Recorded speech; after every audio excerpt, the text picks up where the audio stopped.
All right, what is good, ladies and gentlemen, is the Mass Ranker back again with another ranking, and today we are doing a ranking for all of the Ninjago seasons. That is right, we took a bit of a break to do the JoJo reviews and the rankings, but now we are going to be back. We have this ranking, and then we have two more, and yeah, so... And I finally got my window frames back up, and so we do have some nice, some better lighting. I know that for the past few months, I had to record in my room was very dark because I did not have window frames up, and so I wasn't able to there's the way my window is set up. It's you can't actually the glass part of it. I wasn't up, and so if I wanted to open it, it would have been open to the outside where I didn't want it to I didn't want bugs to come in. It also would have been really loud and stuff. So I had to put a different kind of protecting barrier over it in order for it has it's kind of a double layer window thing. I'm not gonna get into it really, but anyway, point is that we got lighting back. The lighting is back, and so it does look a lot nicer now in the recording. So anyway, besides the point, let us just get into it. We are going to be doing a ranking for all of the Ninjago seasons, and it's not even just all the seasons. It is also including Shadow of Ronin. It includes the Day of the Depart special, basically any canonical big development. Besides, I'm pretty sure it's not including comics or anything like that,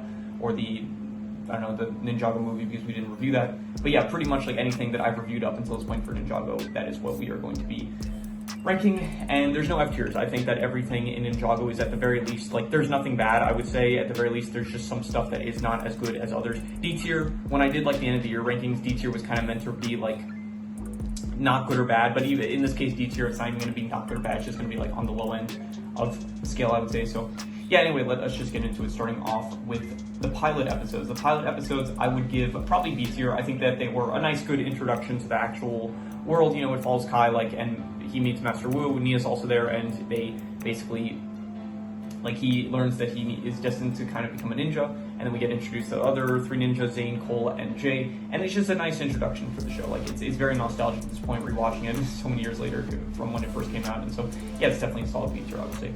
Next up is, I think we'll probably do side style as we actually go along with this, so anyway, next is Season 2. Season 2, I'd give it a high B tier. I think, for some reason, I noticed that this happened less so as I actually went along, maybe because I just stopped caring as much, but I noticed that in the earlier seasons, there was a lot of plot points that I was kind of nitpicking, and I was noticing that the writing wasn't as good, and so I did notice that a lot for Season 2. I think Season 2, out of all the seasons, it did feel like the one where there was just a lot of writing choices that I thought were just kind of weird, and I don't know if it might be possible that I just kind of started tuning out the poor writing decisions, but for the later seasons, but at the very least, Season 2 was out of all the seasons I rewatched, it's the one that's there's a lot of stuff that just felt bad writing choices. One of the biggest ones that comes to mind is that they Lloyd gets the golden mech, the mech of the first Spinjitzu master, and then they use it to fly back to Ninjago, but then they just instantly gets destroyed, and so it's just tossed to the side. So that felt like a poor writing choice, and there's probably other stuff you can. Well, by the way, I did reviews for all of these, so you can get more of my thoughts in depth into any season that you want more of my thoughts about. You can check out the reviews for them. There's a whole playlist of it, very long at this point. So yeah, I would say it's still better than the pilot, and it's still enjoyable. It is definitely still a classic season. Yeah, with very much focusing on the Green Ninja and very much the prophecy. I think this is probably the most prophecy-heavy season in Ninjago by far, and it's just another good season. I would say solid feature. Wait, okay, I made a mistake. I was this is Season 2. This is Season 1. So I made a mistake on that. Season 1, I would give C tier. So okay, everything I said about Season 2 still stands, but this is Season 2. This is Season 1. Season 1 was Rise of Snakes. This one, it was very much by the way, I'll just speak about Season 2 now that I just started speaking about that. I'll just finish speaking about that. But I did not like it. There was filler stuff at the beginning, which it was fine, but it definitely is not as good as the actual plot-heavy stuff that was in the second half of the season. So yeah, there's a lot of good stuff about Season 2, but also some stuff holding back, I would say. Anyway, Season 1, very much just kind of focused on... It was Rise of Snake, so it had a very heavy emphasis on the Serpentine, which is fine. They are a pretty iconic faction at this point, but it did not feel as high stakes as any of the other later seasons. It was very they were trying to get the Fang Blades at the Serpentine were Pythor was trying to reawaken the Great Devourer, and I think when they actually do have the ending with the Great Devourer, it is very well done. But it does feel just a bit lackluster compared to some of the later seasons where it feels much more, I don't know, interesting, I guess, compared to just yeah, I mean, this is one of the earlier seasons, so it feels like they are not at their, we're I don't know, it just, like, maybe it does feel like it has, like, some more filler episodes, maybe I want to say, because I'm trying to remember, it's been, like, a while since I reviewed the season. It was, like, last year, so I'm trying to remember the specifics of what happened, but it's basically, like, yeah, Lloyd going around, spraying the Serpentine, and then the ninja, like, encountering the Serpentine, and it's fine, but it doesn't, it's just C-tier, I would say. I think I like a lot of the other seasons better, I would say. So next up is Rebooted, the shortest season. Rebooted, I would give probably not A-tier, but a B-tier higher than season 2. I think that Rebooted, well, by the way, some of these scores might contradict some of the reviews I give, where I may have given, like, one season a higher score than a different one, but in this case I might be rating it higher than that contradicts the scores I gave 2 different seasons. But anyway, Rebooted, I would say, was a high B tier. I liked it. It was good. It was very much it was like a cool technology themed season. It was very short. They did bring back the Overlord, which it is, like, this was the first time that they brought back the Overlord, so it was fine.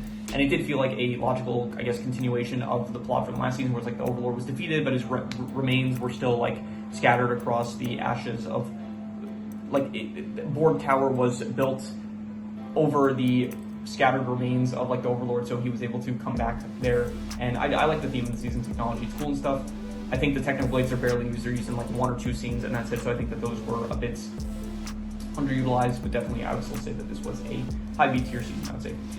Tournament of Elements, I would give this one probably, I'm not going to say S tier, but definitely an A tier season. I think that this was one of the most fun, creative seasons, really just expanding the lore on the elemental masters, where up until this point we did know about fire, earth, lightning, and ice, and I guess energy to an extent, or life as we know it now to be. And then, so this season just does a great job of, like, expanding the lore of not even just the elemental powers, but also the history of Ninjago and the Serpentine. It's, like, tying back to the Serpentine conflict that we learned about a bit earlier in the series, about, like, how the humans and Serpentine, they were at war and stuff. So I just really like the season, the theme of the actual Tournament of Elements tournaments are just a very fun arc to have in shows in general. Yeah, I think that just all the new characters that we're introduced to are very fun as well, and I would just say that this was a solid, fun A tier. Chen was a great villain, and yeah, I would say A tier. I do think when it gets to the later half of, like, Chen actually becoming an Anaconda and, like, then the final confrontation, it's not as good as the actual tournament stuff. I thought that the tournament stuff was a bit better, I would say, but it is still an A tier season, and I liked it a lot. Shadow of Ronin, I would just give this one, like, D tier. It's not bad, again, like, it's fine. It's very short, but it's just kind of, it's not even technically canon.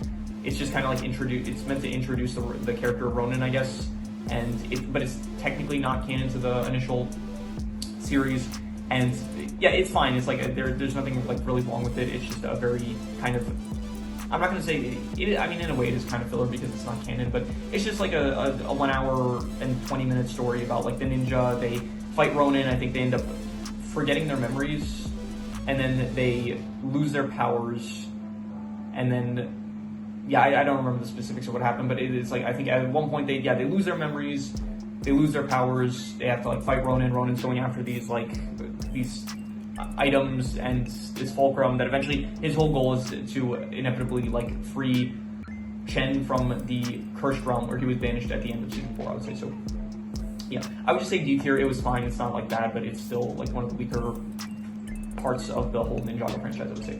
Season 5, definite S tier, I would say. I love this season. This was just, I think, probably out of all the seasons, this one, like, not objectively, but I can tell that this is probably the best written season. I think that, like, as an actual season in itself, it's not my personal favorite, but I think that this is probably, in my opinion, the, like, if I'm looking at it from, like, I don't know about objective standpoint, but when I'm like, if I'm looking at it from, like, a non-biased perspective of, like, not including, like, my personal biases towards which seasons I like better, I think this one is probably the best season in the entire franchise, I would say. It is really good. Moro as a villain is just fantastic.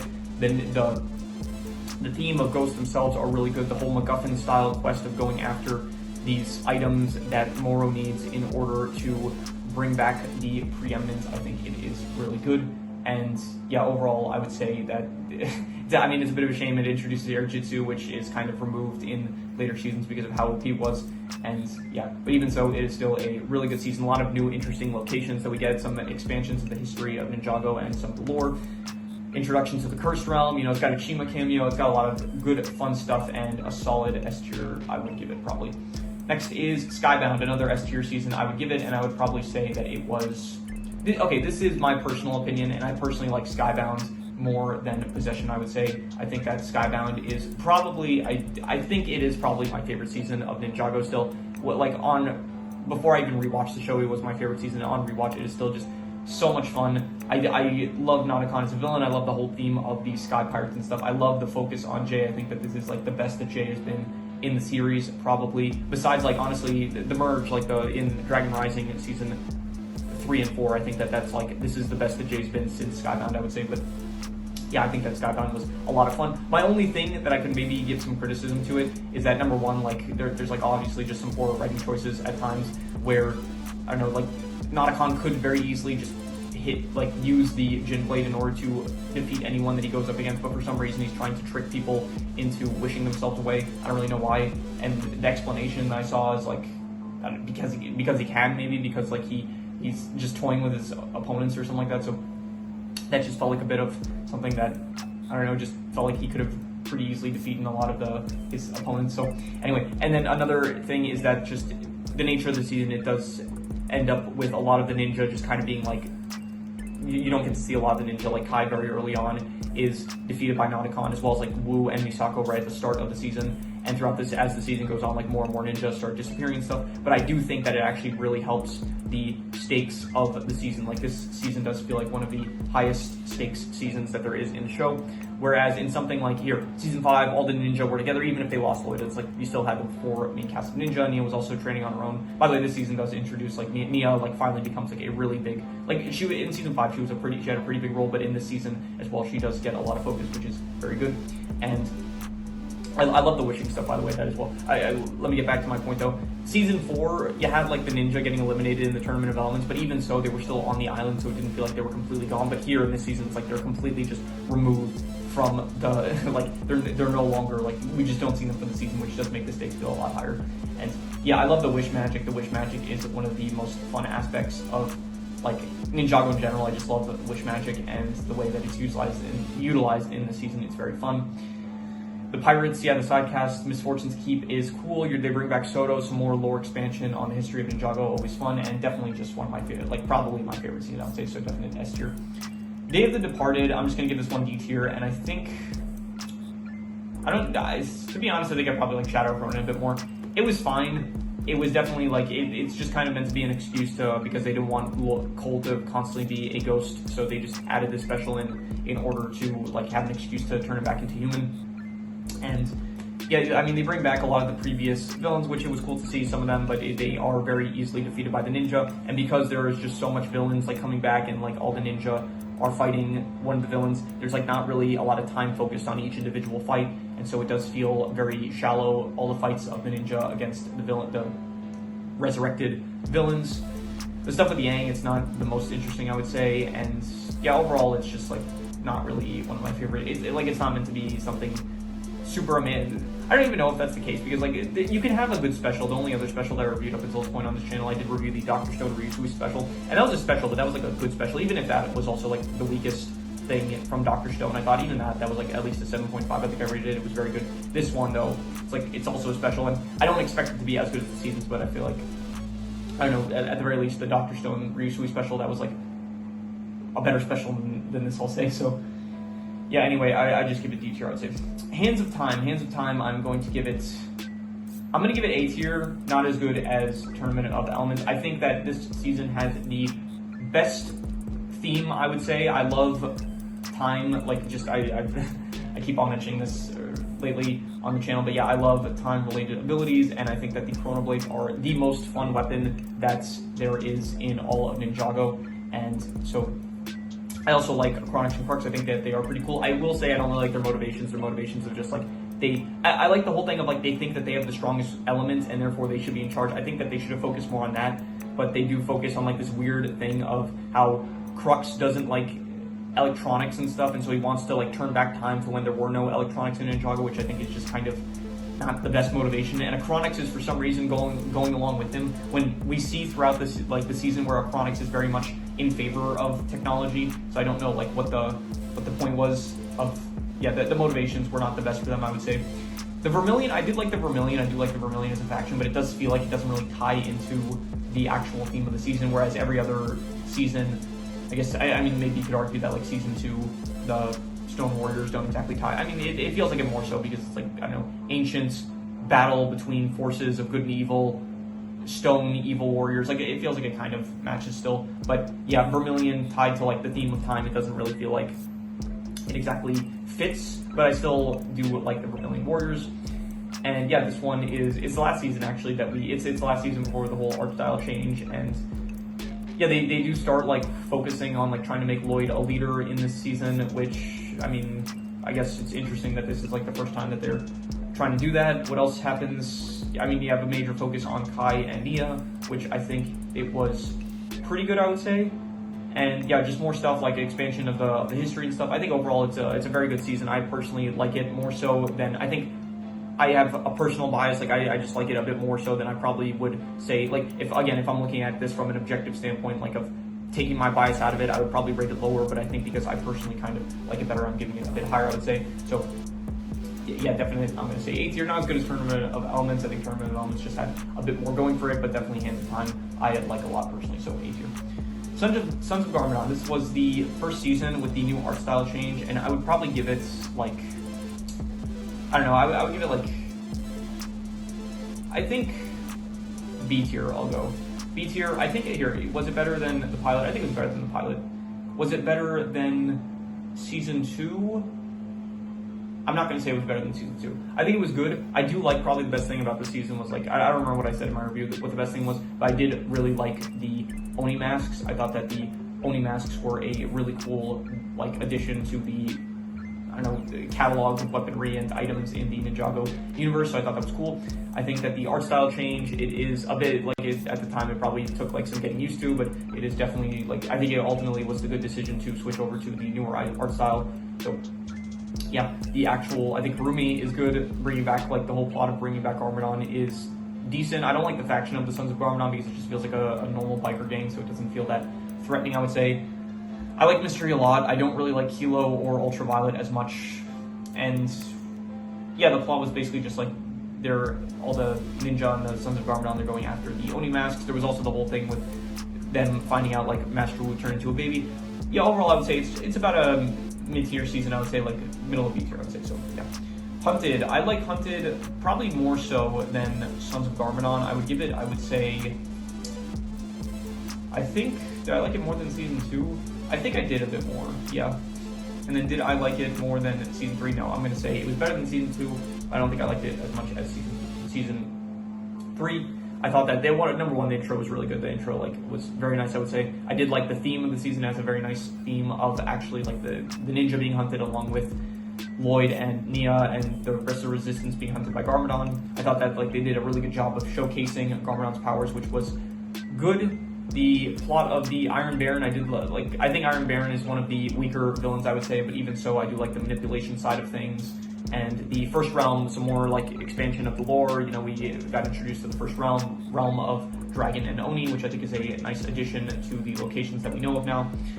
And yeah, it's just it's got the good elements. I think it was better than Sons of Garmadon, but I do think that ultimately it's just not as good as some of I think this is like probably Ninjago at its prime year, like season 4, 5, 6, and 7, and then it's like the prime of Ninjago.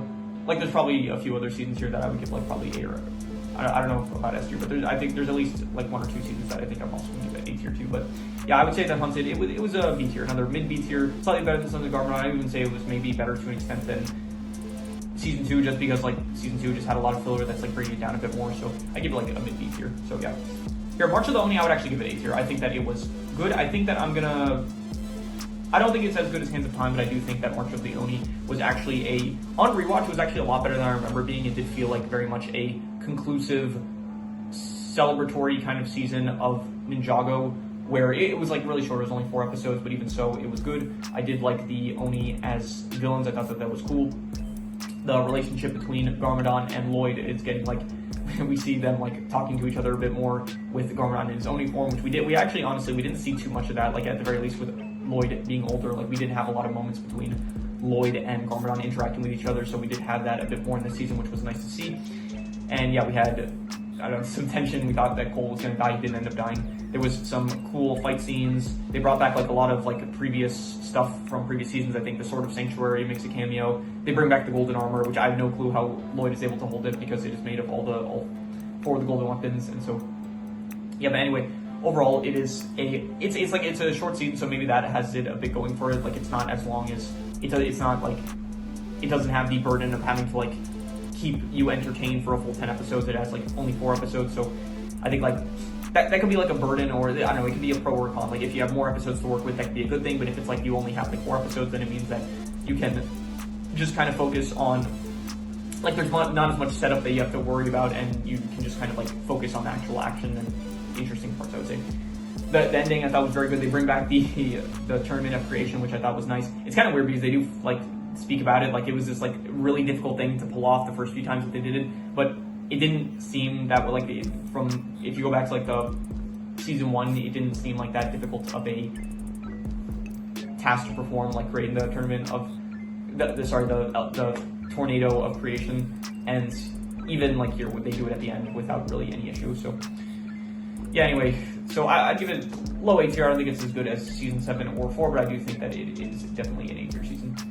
Next up is, okay, this is, yeah, Secrets of Forbidden Spinjitzu, the Fire chapter. I'm giving this D tier, and I think it was probably worse than, it was worse than Shadow of Ronin, and I would even say I think it is probably worse than Day of the Departed. I think that this is like the first season where they legitimately like don't even have, like, they don't have ideas of like how to create conflict. So it's like they have the ninja, they make it so that at the start of the season the ninja are so bored that they have to go out of their way in order to find like quests to do, and then it leads them to like excavating this ancient pyramid, which leads to them freeing Aspira, and then from there Aspira is the threat for the rest of the season. Even so, Aspira is not really one of the best threats. The whole thing of like the fire snakes, I don't really like the theme of it as much as, at least compared to the second half of Secrets of Forbidden Spinjitzu, the Ice chapter. So yeah, overall, there was a lot of filler also. This is like the first time where it's like we're actually getting like, at least you can make the argument that like for season 2, like the first half of it with the filler episodes, it was filler, but for the sake of, I guess, I don't know, Garmadon learning how to use the weapon of the weapon of creation. Yeah, creation. So, and part of the filler episodes was like they aged up Lloyd, which ended up being very important. And I don't know, there was I forgot the time travel episode, which was one of my favorite episodes in Ninjago. So some more praise for season 2, I guess. But anyway, not the point. Yeah, the first half of Secrets of Forbidden Spinjitzu, they did actually introduce the whole concept of Forbidden Spinjitzu, which I actually do think is a pretty nice, cool concept. And maybe for that, I might actually just give it a bit higher than Day of the Departed. So, you know, I will, just for the whole Forbidden Spinjitzu aspect, I did actually like that aspect. And also they do expand the lore a bit more with like Wu and Garmadon and the ancient serpentine, which I guess is a nice detail. But yeah, I'd still say D tier. The Ice chapter. The Ice chapter, I would probably give it, I liked it better than Rise of Snakes. And I think I would even give it B tier. Like, I think I probably liked it a bit better than the pilot. But did I like it better than Sons of Garmadon? I'm not sure.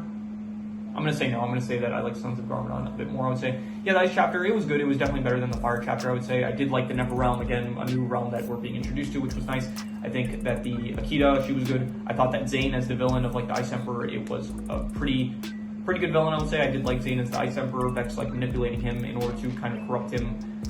And yeah, just cool setting, good plot of them like trying to save Zane from the Never realm, and then ultimately having to fight Zane.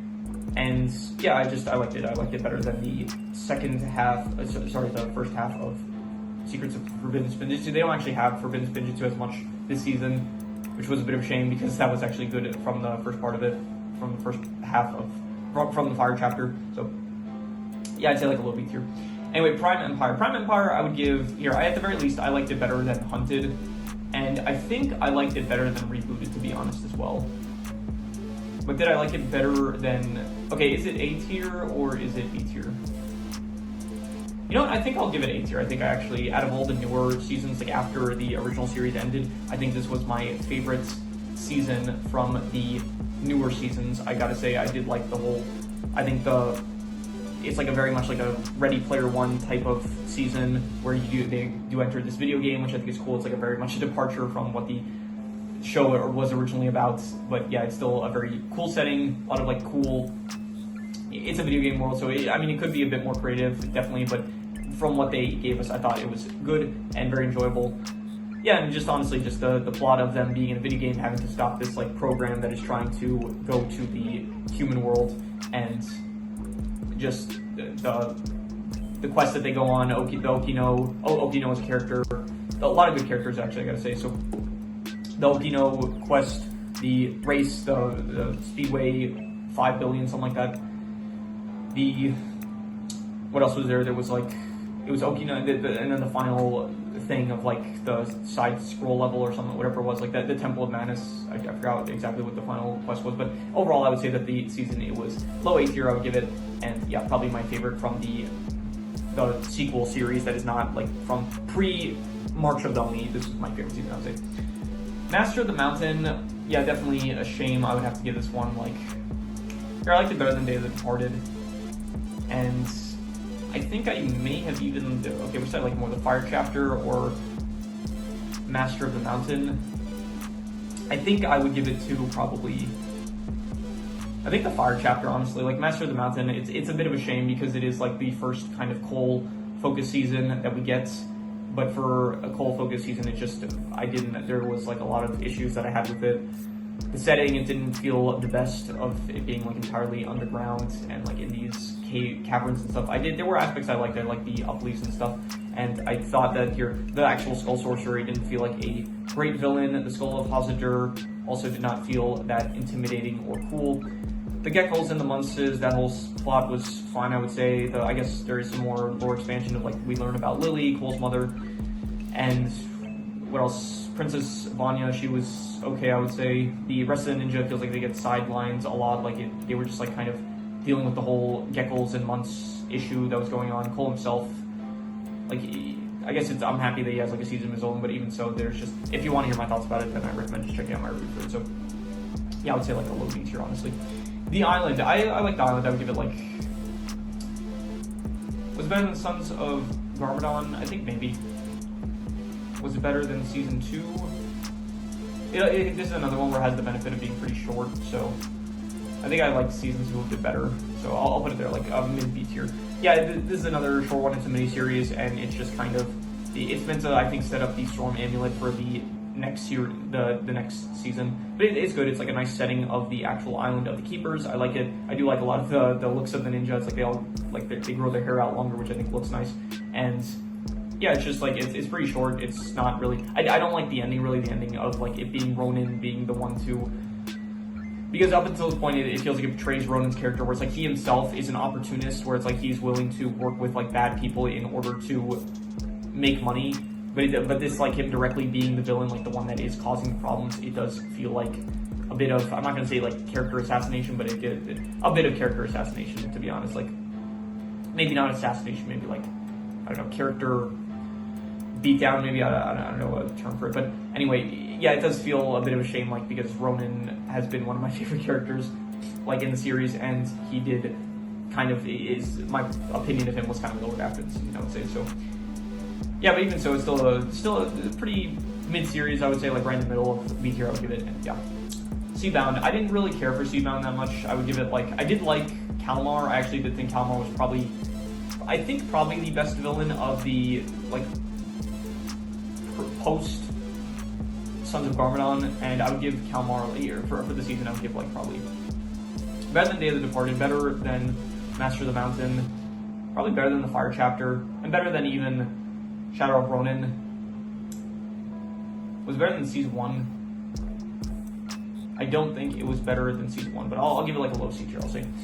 Yeah, it's a Neo-focused season, and I like Kalmar. I thought that was cool. The actual plot itself of just, I know, Kalmar wanting to defeat the surface dwellers, I guess it wasn't the most interesting. Maya and Ray, they return, which is nice to see them. The suits, the scuba diving suits, I didn't think was that interesting. The actual whole plot of them, like, using the submarine to explore the Merlopia was not really the most interesting. But so a lot of it I didn't really care for too much, but there were some good aspects, mainly just Kalmar's villain I thought was very good. Nia's sacrifice at the end, I thought that was also nice, and I guess they go back to the island of the Keepers. It's nice that we got to see that place again because it was good in the island, so it's also good in this by proxy, I guess. So yeah, I just give it like a low C tier. I would give it. Crystallize, the final season of the actual original series, and I would give it probably B tier. And I think it was better than the pilots, and I think was it better than the Ice chapter? Honestly, no. I think I like the Ice chapter a bit better. So yeah, I think that Crystallized is very much just like kind of Flash over Substance, where you do have like a lot of stuff happening. It is kind of meant to be like the conclusion of. It honestly it doesn't even feel like the conclusion of like the entire series of Ninjago. It just kind of feels like the conclusion of it feels like the end game, but like it very much is trying to emulate Endgame. You can even see here with like the poster of it. They bring back the Overlord. I didn't like that. I think that the Overlord, like at this point, we brought him back, like, okay, he was the villain of season 2. We brought him back for season 3. That's fine. But then they even brought him back for Decoded, like which was the miniseries that also exists. So this is like the third time we're officially bringing back for like a season.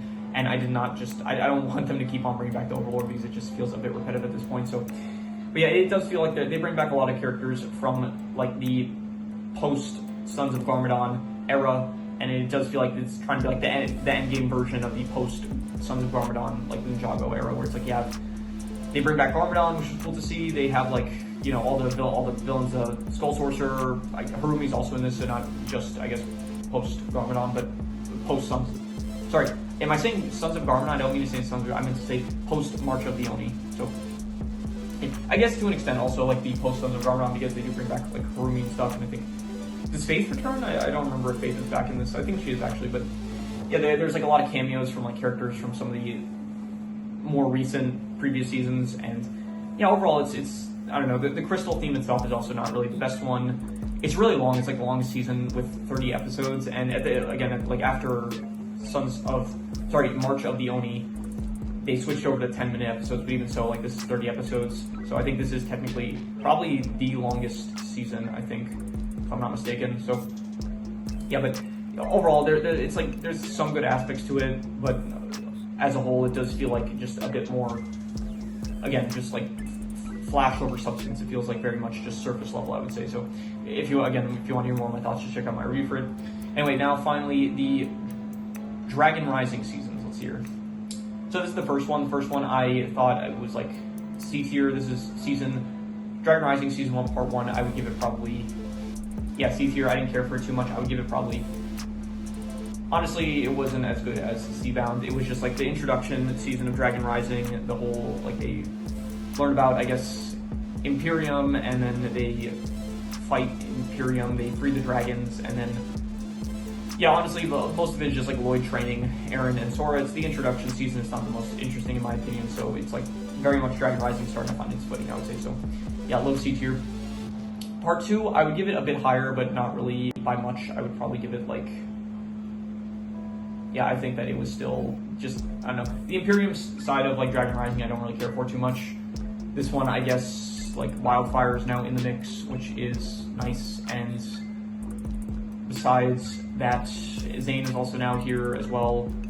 I think, was Cole in this? I don't remember if Cole was in Dragon Rising season 1 part 2, but anyway, yeah, this one it's slightly better than the first half, but it is also just like still about the same criticism I would give, where it's just like Dragon Rising still finding its footing and not really at a good place yet for, like, I'm still not used to, I guess, the new characters and plot and setting and stuff, so I don't know, it's still just like Dragon Rising trying to find its footing, I feel like. So anyway, season 2 part 1, I like this better, I would say. I would give this like, I liked it better than Crystallized even, and I would even say I liked it better than, yeah, the Ice chapter, better than Sons of Garmadon even, in the island, and better than season 2, I would even give it. I don't think it was as good as Hunted though. Yeah, this was good. You know, Roz as the villain of this one, him doing the whole blood moon ritual in order to bring back the Forbidden Five, I thought it was good. And yeah, they introduced Scandalaria, which I thought was very good, and yeah, it just, honestly, it's a bit more difficult to talk about Dragon Rising because there are not as much, it all kind of like blends in a bit more compared to some of the previous seasons, which were more distinct from each other. But yeah, this one definitely was definitely better than season 1. I'll say a big improvement. I'll give it that. The Tournament of Sources 1, this is Dragon Rising Season 2 Part 2. I would give this one like A tier at the very least, and I think it's better than Prime Empire, and I think it's better than March of the Oni. I don't think it is as good as Hands of Time though, so I'm just going to give it mid A tier. I thought, yeah, this is probably my favorite season from Dragon Rising. It is just, like, it is copying from Tournament of Elements, but it's not like directly, it's like taking inspiration from it, I would say, so I thought it was good. Just another tournament arc, which is very fun to see. We get to see some new Elemental Masters, we get to see some old ones as well, and it is just a nice, good season. I liked it, and yeah, solid mid A tier, I would say.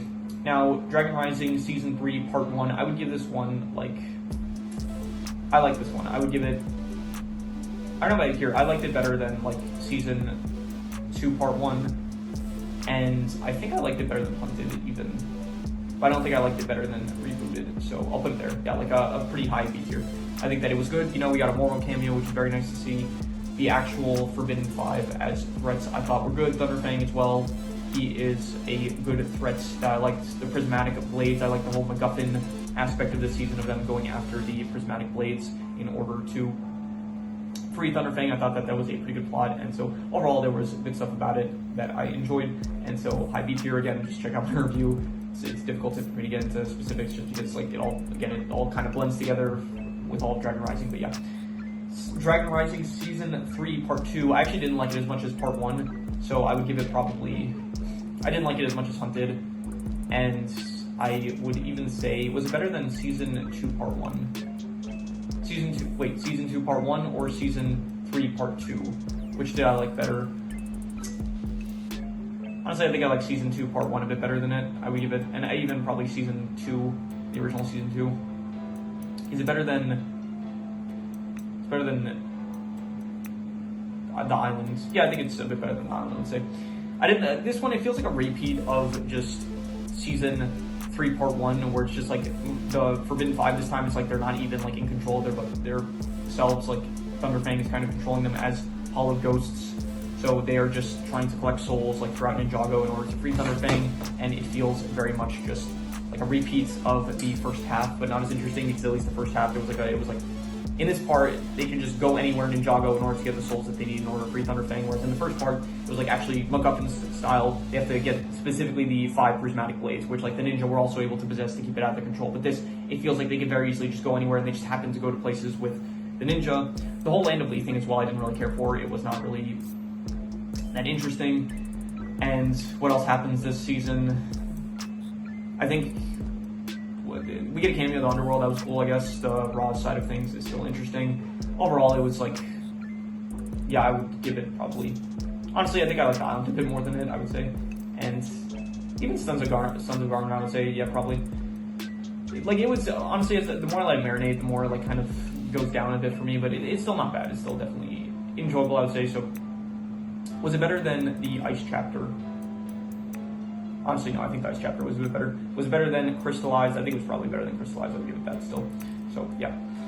And then finally, the newest season, Dragon Rising Season 4 Part 1. I would give Dragon Rising Season 4 Part 1 probably, let's hear, it was definitely better than Season 3 Part 2.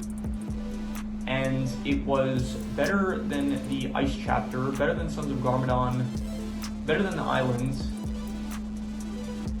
I don't think it was as good as the... What's better than Season 2? I'm going to say that... I'm not sure. It's about like on... Yeah, it has a lot of similarities to Season 2, I would say, but I would give it like probably... Yeah, I think that Season 2 was a bit better though, so...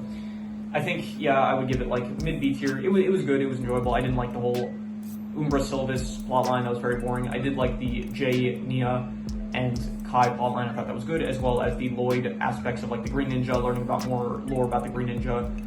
We get to see a cameo from young Lloyd, which was good, so I do really appreciate that they brought back the whole aspect of Lloyd aging up, because that was pretty major events back in Season 2 that they just don't really bring up until the, like, this would have been like, what year would have been like, we're in 2026 now that this came out. And when did Season 2 come out? Let's hear. When did Ninjago Season 2 come out? What year would it have been? This year. 2012, so it would have been like 14 years ago, 14 years that like this thing that happened 14 years ago, we're finally getting like some payoff or at the very least it's like they're putting focus on it, which I do appreciate. So definitely I would say that was one of my favorite parts of the season. I did like the whole battle between Lloyd and his kind of doubts, his inner, like he has like the inner conflict with himself where he is fighting a version of himself that is constantly reminding him of his mistakes and stuff. And so yeah, overall I enjoyed the season. I would give it probably a mid-B tier, I'd say. So yeah, so no need to do side style because we already did side style throughout this entire tier list. So yeah, ultimately probably my least favorite thing was Day of the Departed, and my favorite was Skybound, I would say. So yeah, this is my tier list of the Ninjago seasons / like I don't know, whatever I'll title it. I might title it like plus extra or something like that. So yeah, so I'll update this when Dragon Rising season 4 part 2 comes out. And yeah, that is pretty much all there is to it. So if you have any recommendations, any shows, movies, video game stories, anime, manga, web series, anything that you want me to review or rank or compare rankings, it does not have to be media related, it can be anything. Leave it in the comments and I'll maybe possibly check it out. With that said, that is pretty much all there is to it. So let's leave it at that.